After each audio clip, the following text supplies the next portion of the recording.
Hi, everyone. I just wanted to say, first and foremost, thank you.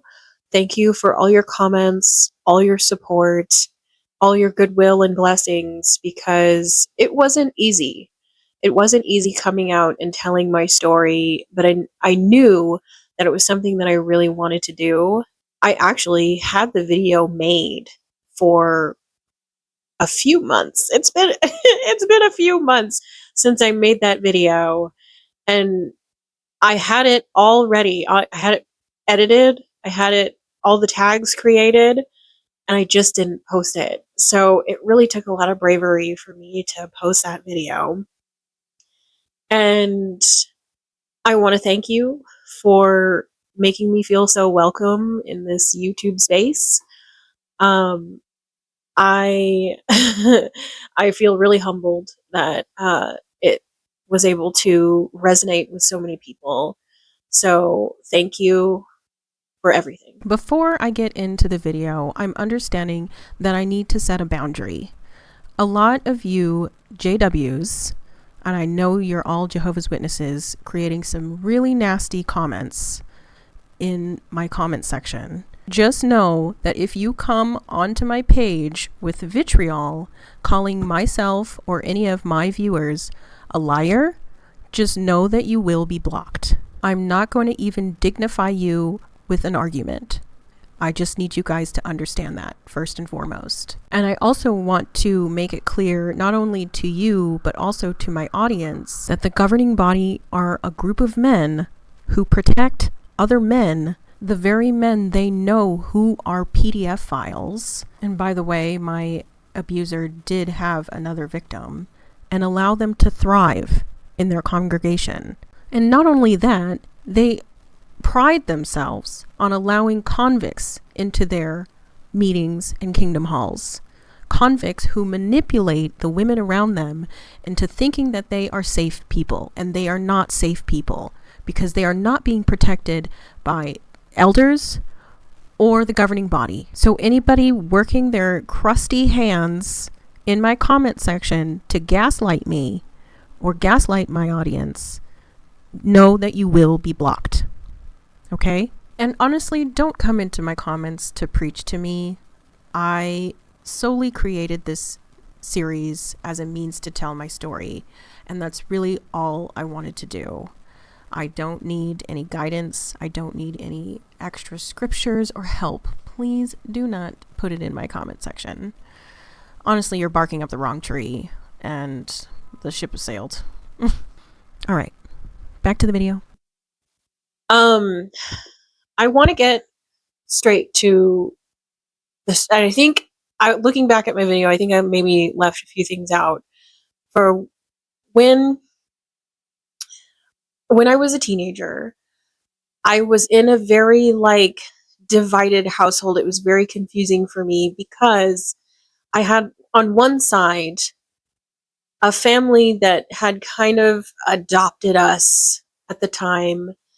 We moved in with my new stepfather and his kids, and they weren't in the organization at all. They hadn't known anything about it. And we had told them things and told them how it worked, but for the most part, they didn't really get it. They didn't really understand. And I think I know my stepdad, we had brought him to the meetings a few times, and he just was kind of like, okay, this is what you want to do. That's fine. He didn't really have anything against it. He just kind of encouraged me, and he wanted me to be happy. So in that sense, he did encourage me, but other than that, he didn't really care. But him and his kids, honestly, they really challenged me. They really challenged me to think outside the box. And I think that at the time we had very strong discussions about things, and we were like young kids who wanted to make a change in the world and talk about changing society. At the time, we were like young millennials at the turn of the century when the internet was being created. At the time, me and my siblings were very strong-minded people. We would have deep discussions about things, about politics, about socialisms, about what it's like to be. We would have discussions that were often like polarizing sometimes, have different opinions about things. And one thing I kind of regret is that I was not more um, loyal to my generation, because a lot of witnesses, they're kind of old. There are a lot of boomers, a lot of Gen Xers in the organization, and I would often take their political ideology and attribute it to myself, but really it was not who I was. I was more passionate about things. I was somebody who was more free thinking, really. I really was on the side of free spirit, free choice. I feel as though everybody has a right to be who they want to be in this world. And and to see that play out in people is such a beautiful thing. I really think that. And of course, with being in the organization, you kind of turn into an old person. I really did. And one of the things I really I regret is not being more loyal to my own generation and speaking up for things that I felt very strongly about. I felt very strongly about what was happening in the world, and the amount of information that we were learning, certainly during an era of the internet, really was another crack for me. I was dealing with a lot of cognitive dissonance. My mind was divided. I was really trying to understand how I could I think I made a lot of excuses for myself. I think I made a lot of apologies for the organization at the time. Um I kind of reasoned with my head as far as how I imagined the organization to be as opposed to how they really were. That was a big duality inside myself that I was really trying to struggle with. That really kept me in a certain mindset, I want to say.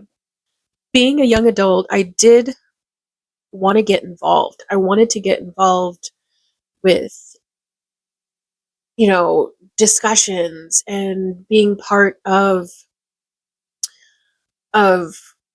political groups and things that I cared about. I wanted to be involved in things like that, but I really held myself back because of the organization policies and things like that. But what was important to me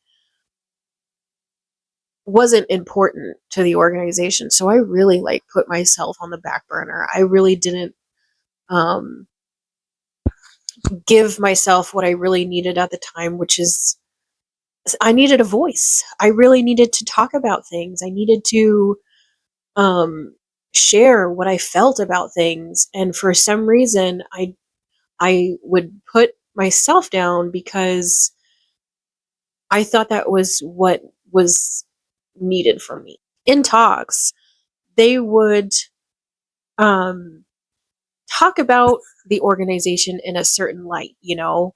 They would talk about it in a way that the members were loving and giving and brotherly love and all this hoopla, but you would hear one thing, but you would see another. And that was my situation, I think the organization um, really advertised themselves as brotherly and giving. But you would get into you would get close with some of the organization members, and they would really show you a different side to the organization once you really started to get to know people. So that was pretty much my teenage years in a nutshell. I really just was dealing with a lot of cognitive dissonance. I was dealing with a lot of confusion about who I was. Honestly, I had spent a lot of time in and outside of the organization. I'm somebody who was a pony, if you can believe that. I spent a lot of time both in the organization and trying to do my best and trying to be put on this new personality, as they said, and try to be the best Jehovah's Witness that I could be. But I was failing at it. I wasn't very good. I hated going to field service. That was the worst part. I hated going out in field service. I would try every excuse not to go out in field service. um, my mom would constantly praise me for going to meetings. It was for her, it was something that she couldn't do herself, but she wanted me to have that opportunity. And it was also another pressure in that sense. And some of the elders were a little bit like that as well. Well, they didn't take on that view, but they did wanted to see me succeed in the ministry. And I believe my mom loved me very much, and she wanted for me to uphold godly standards the way that she felt like she couldn't do. So she put on a lot of responsibility on me to take care of not only my spiritual self, but also her as well. Sometimes I would want her to come to meetings. I'd want her to be there because I wanted some sort of family around me. I often was like at the meetings alone for the most part. I was capable of making friends at the congregation and kind of developing my own family in the meeting. But for the most part, I did really want my mom to be there. But for some reason, she herself couldn't keep up with the standard that's put upon us at the congregation. So oftentimes I would like put her book bag together and make sure she had everything she needed so that she could come and like do everything I could just to get her to come to one or two meetings every so often. It was a little bit exhausting, and me having to parent her in that way made me feel very um, alone, I think. Me taking on this like more parental role with my mom definitely made me feel even more resentful for her, because I felt like I was responsible for her and I didn't want to feel that way. I didn't want She was my mom. She was supposed to be taking care of me, and why did I have to take care of her? That's kind of where my thought process went. And because of that duality and the feeling that it was really hard for me to really even care about the ministry, was a point where I couldn't do it anymore. I myself couldn't keep up with the standards in the congregation. So I would often be in and out of the meetings sometimes. I would go for a couple months and then not go for some time. And for a while, I was a pony. I was physically out, but mentally in. I was, it, it became a mental jail for me. And I would put myself in it. But to be fair, I did feel as though this was how we pleased God, and this is how we get closer to God.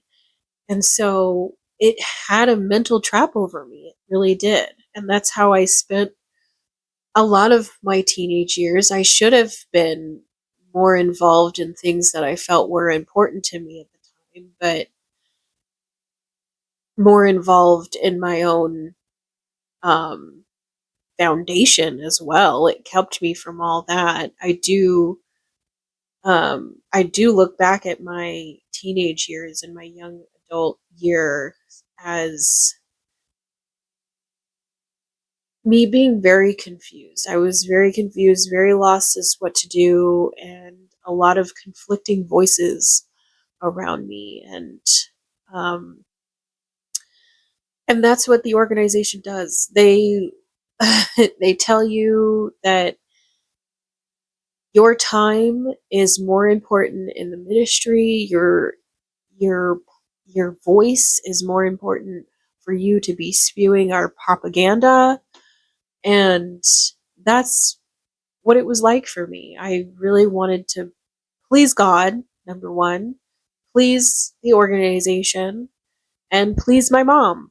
And at the end, and when it really boiled down to it, I was really not happy. I wasn't happy at the time, and it wasn't fulfilling to me at the time.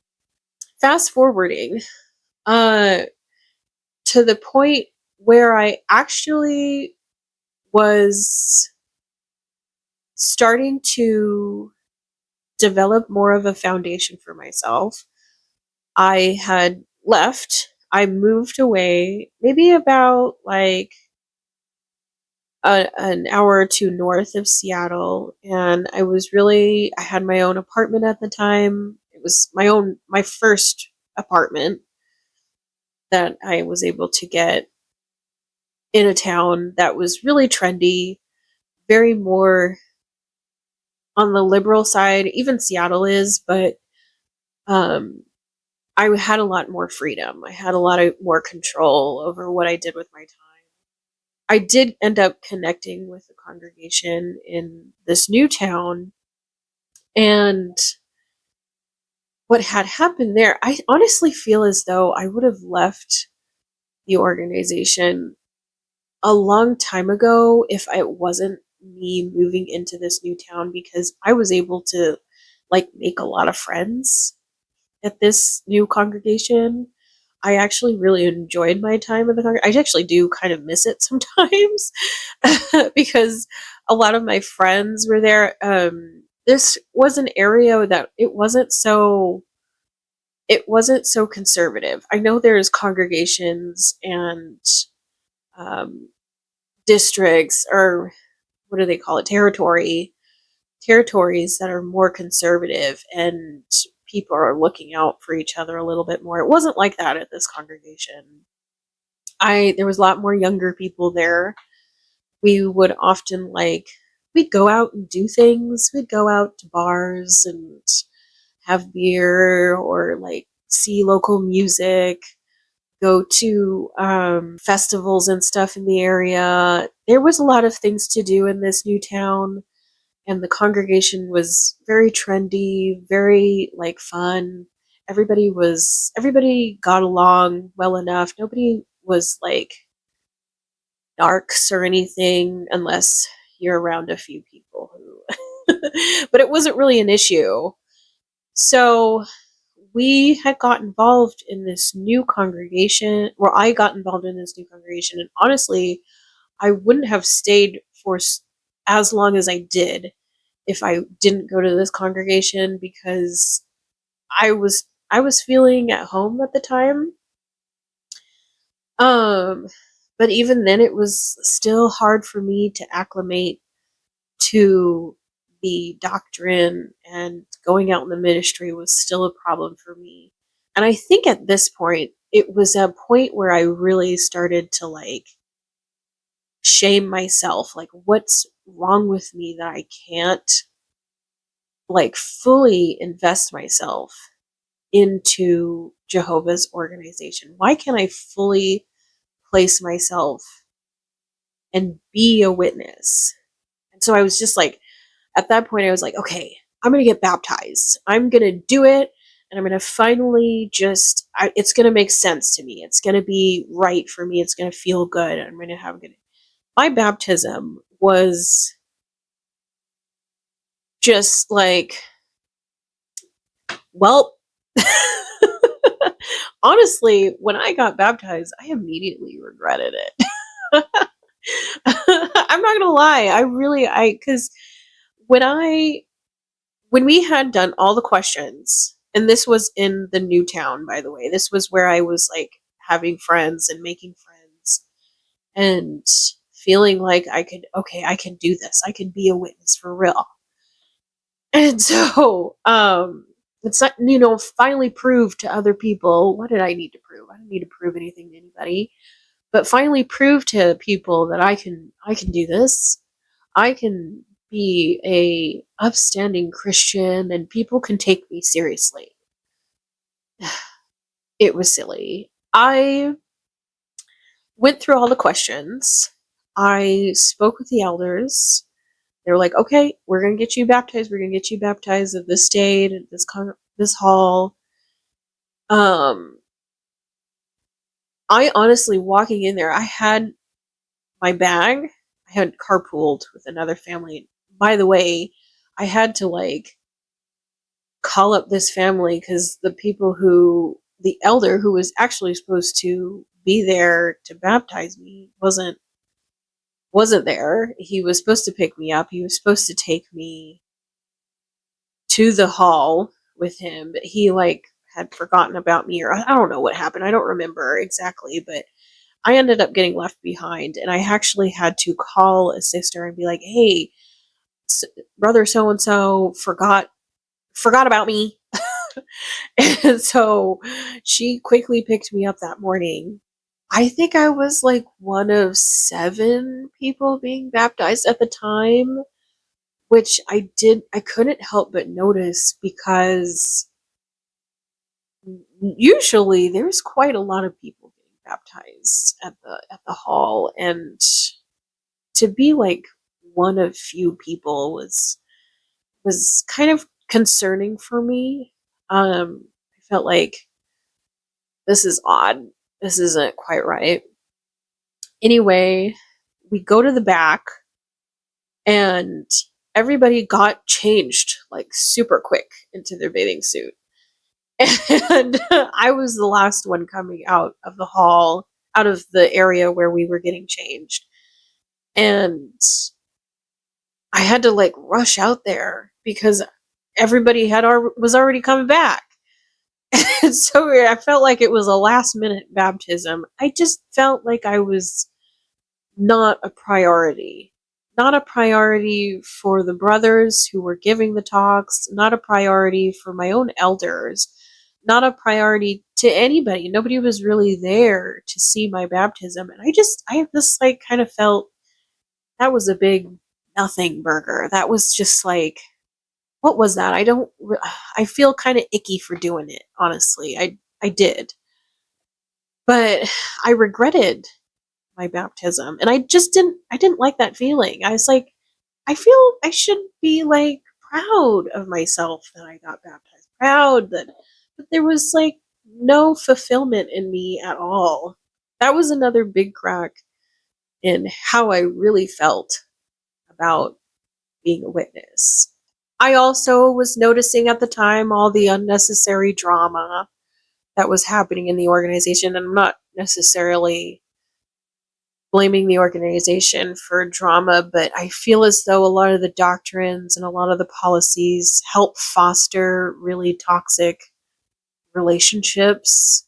You know, there's types of relationships you shouldn't be around. You shouldn't be around certain people, and the organization kind of pushes you together. It doesn't work sometimes, and you're forced to like be around people that you really don't mesh well with. So there was a lot of that going on. My final breaking point was when COVID hit, I think. Hi, this is Editing Kellen. I needed to mention something that I completely forgot to talk about in my video. Silly girl. It wasn't COVID, although COVID was the beginning of the end, I think. But just after COVID, after quarantine, I was diagnosed with breast cancer. It was at that point that it really broke the camel's back for me. Cancer was really a wake-up call. It was a blessing in disguise because I essentially had to face health issues that were essentially life-threatening. I really had to make some really tough decisions regarding my health, and I ended up choosing to go through chemotherapy for 3 months. So I spent some time in chemotherapy and did some really heavy contemplation, really facing myself, kind of figuring out who it is that I wanted to be, what wasn't working for me, and what really was working. I had to face certain relationships that I knew weren't good for me to be around certain people. So it wasn't just chemotherapy, it was me kind of putting the pieces together, really. I was understanding what in my life that I needed to let go of. And it wasn't just the organization, it was also a lot of relationships. It was a lot of unnecessary work that I gave myself, friendships, boyfriends that I needed to just release because they weren't fulfilling relationships. Relationships that I would give a lot of myself and put a lot of myself into and not really receive much back. And this was something that I had to learn about myself because this was something that stemmed from my childhood, just not getting any sort of love from the adults around me and just mirroring that same relationship in my adult life. And it took a lot of healing, a lot of inner work to even get to this point where I am now. Yeah, and there's a lot about this that I haven't talked about in my book, and a lot more to the story than what I put on these videos. Believe it or not, I can go into really big detail about things that I haven't even mentioned in my video. If you get to this far in the video, comment a rainbow and let me know that you're here with me. And I love you guys. Back to the video. COVID hit, I think, when I had finally moved away. I moved away from the congregation, and it wasn't anything to do with the witnesses at the time. It was just something that I wanted to do. I wanted to move to a different area. And I did that. I went to go live with my sisters for some times, and my sisters at the time weren't witnesses at all. My little sister had completely moved away from it, was not involved in being a witness at all. I think even when she was a teenager, she was not really, nobody was really expecting her.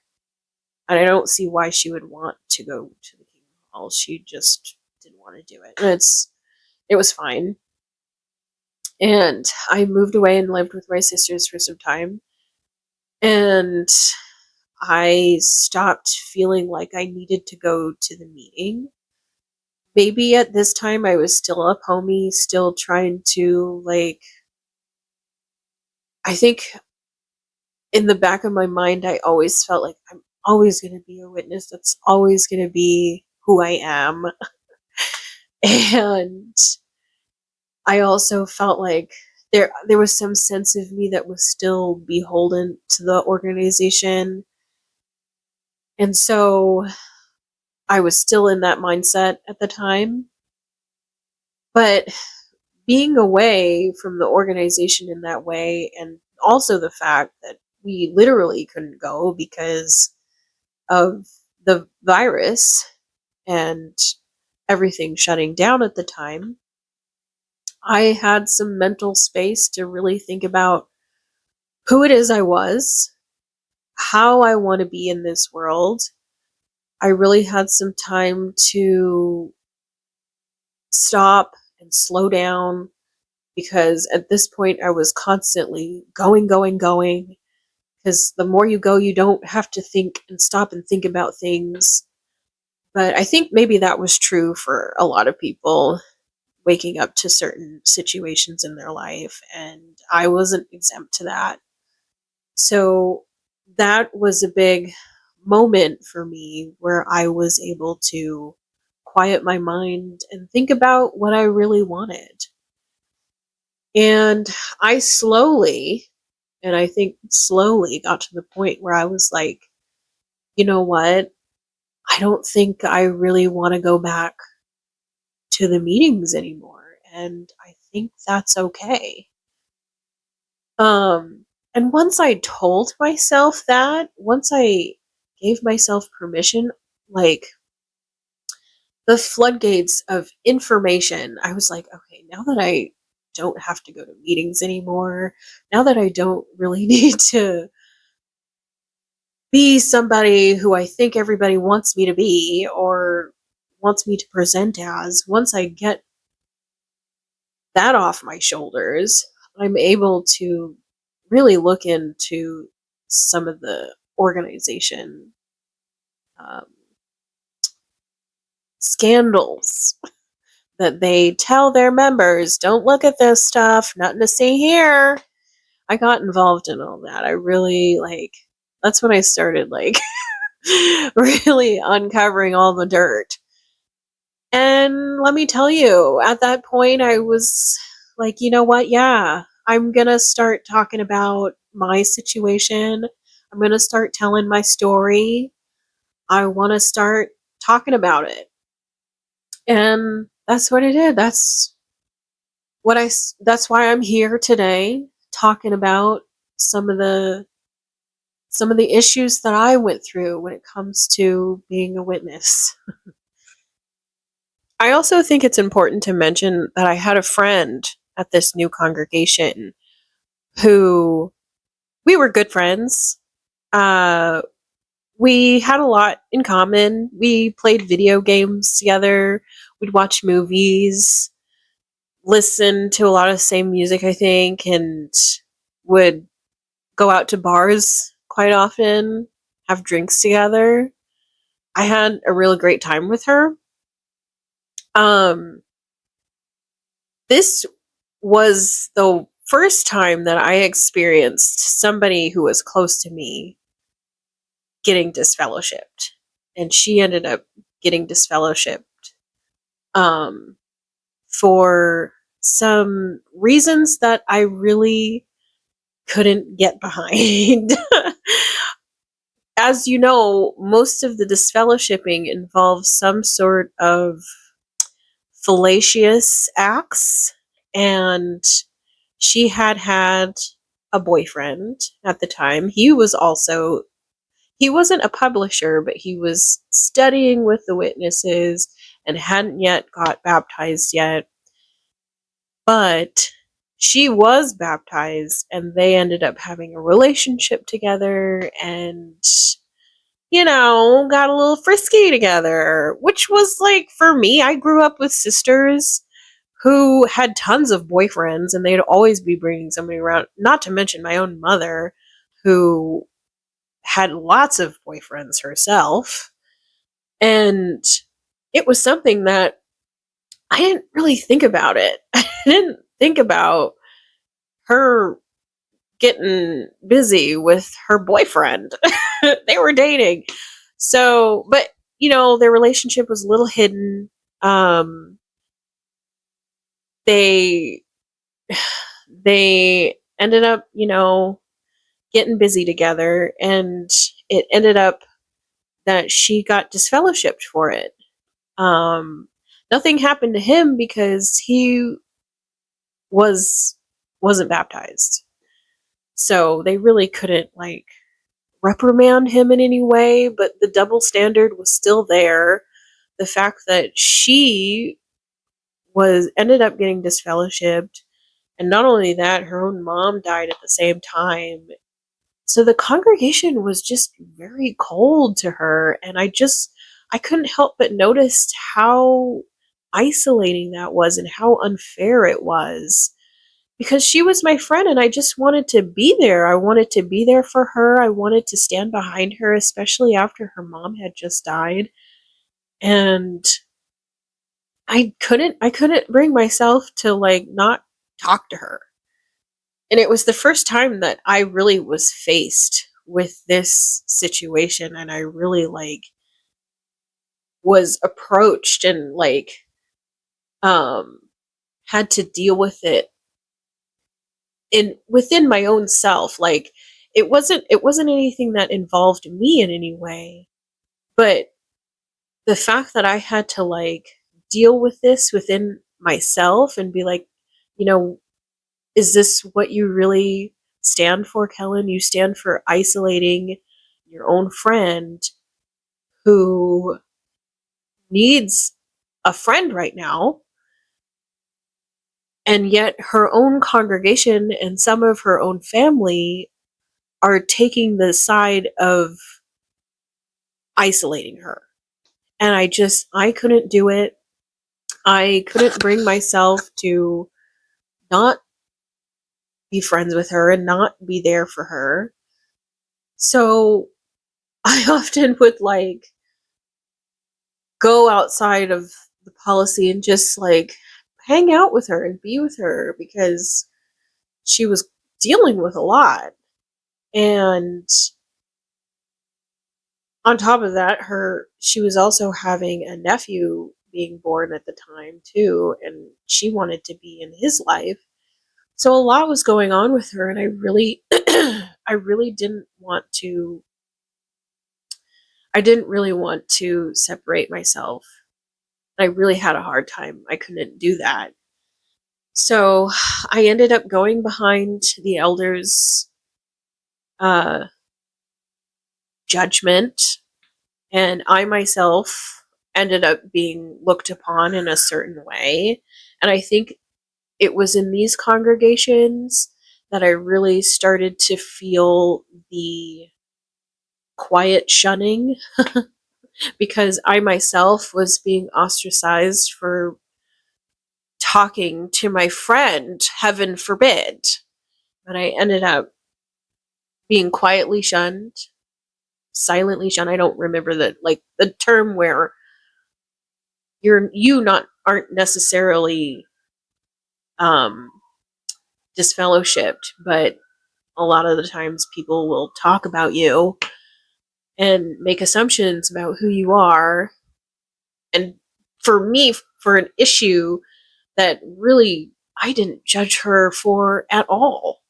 I didn't have that thought, didn't even come in my mind really. And for it to be out on full display in the congregation was like really a wake up call for me. I think that one was a big one.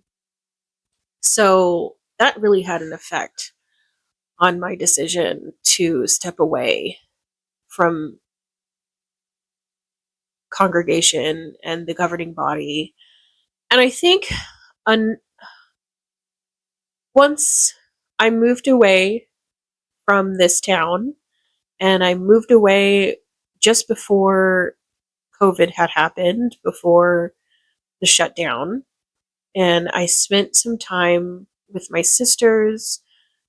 I ended up living with them, and I had a lot of time to think to myself as to who I wanted or what I wanted. I'm sorry. I had a lot of time to think on what I had wanted in life and where I was going, and kind of realizing that I wasn't too happy. Um, I think it was about this time that the governing body started revealing who they were. And that honestly, that was a big mistake for them because they started to show their faces. And I couldn't help but notice, well, this is a very ivory looking group of people. So I ended up questioning things about that. Um, Brother Anthony would give these talks that really outed how they felt about members of the congregation, especially about women. Um, they outed how they felt about gay people, transsexual people, and I that really bothered me. I always knew their stance, but for Morris Brother Morris to give this talk was really eye-opening for me. It really just, it bothered me in a lot of ways. That was something that was a big crack. So just all of these major like things that kept happening. It was just like crack, crack, crack. Yeah, and it just ended up just shattering my whole idea about the organization and what they stood for was just starting to break. And I really had to face myself, and I was like, you know what, Kellen? Is this something you want to keep doing? Do you want to keep going to meetings? Because you don't have to. Nobody around you is making you go. Nobody's holding you to going to meetings. And for a long time, I did feel really beholden to the congregation too, to God, to meetings, to the elders, to my mom, to some of my other family too. I have an auntie who's very dedicated herself, and I love her so much. And I don't want to disappoint her, but on some level, I'm like, even, I can't disappoint myself. And I have to like be true to who I am and really what I want in this life. Actually, no, I have to tell you about the last time. The last time I went to a meeting. Oh my gosh. I went to a girlfriend in my fun hall. I'll just I guess I'll just call it like fun hall because it was one of the congregations that I actually enjoyed and actually kind of miss. But in my fun hall, there was this sister who had invited me to come to memorial with her. I was like, okay, it's no big deal. I can go there and just enjoy the talk or whatever. Or like, at this point, I was like mentally out. I was for sure mentally out at this point.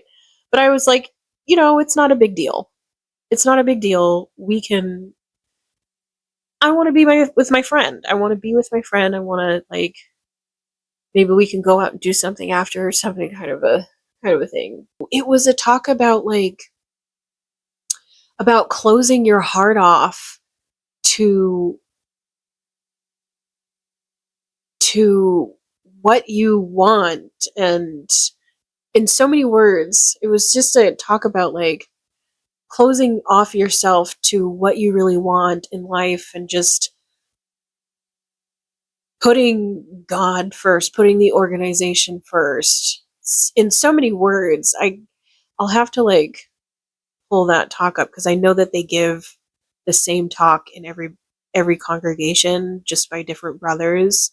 I'll have to find out what year that was, but it was in so many words, it was just like you shouldn't be pursuing what makes you happy. You should be putting everything, all your needs put on the back burner because organization, God comes first. Just, it was just really like an icky, gross feeling. The whole talk just gave me an ick. And then we got together after the memorial, and one of the brothers asked me, "Did you like that talk? How'd you like the talk?" And I was just like, kind of left a gross taste in my mouth. I didn't say that, but that's what it felt like. So after that, I told myself like we don't have to go to meetings anymore. And I immediately felt like a weight lifted off my shoulder. Like finally, I don't have to do this anymore. That was the first point when I realized that I'd rather be chasing needs, my own desires. I'd rather be pursuing what is most important to me and putting all my energy and all my time and my voice into something that matters to me. And that's why I'm here right now, talking to you fine folks about some of the awful shit that happened to me in my childhood. So thank you guys. Thank you guys for being here. Um, thank you for being part of my journey. I have more to come. I want to share with you my ebook called Release Breaking Free from Fearful Thinking. It's just a simple 6-chapter book that is about you. Um, it's a little helpful tool for anybody who's like starting off on a healing journey. It's a good start to think about what you're thinking, managing your thoughts to be able to better control anxiety. It's just a first step tool that I wrote myself. I wanted to share it. You can get it by signing up for my email list because I am actually writing a book. I'm writing a book about uh, what it was like growing up for me. And I want to share that. And so I'm planning on releasing that in 3 parts. Uh, and I want to share the first part with my audience. So it's just all of this is free. I want to offer it freely to you as a thank you for being part of my first few videos. So thank you. There's going to be more to come. I have a lot of things that I want to talk about. And maybe if you come into the comments, you can share a topic that you would want me to talk about. I would love to do that. I think getting my audience involved can be nothing but good. So thank you for being here. Thank you for listening to my story. I hope you enjoyed it, and I hope maybe some part of it resonates with you in some way, and we're gonna have some good times. So thank you.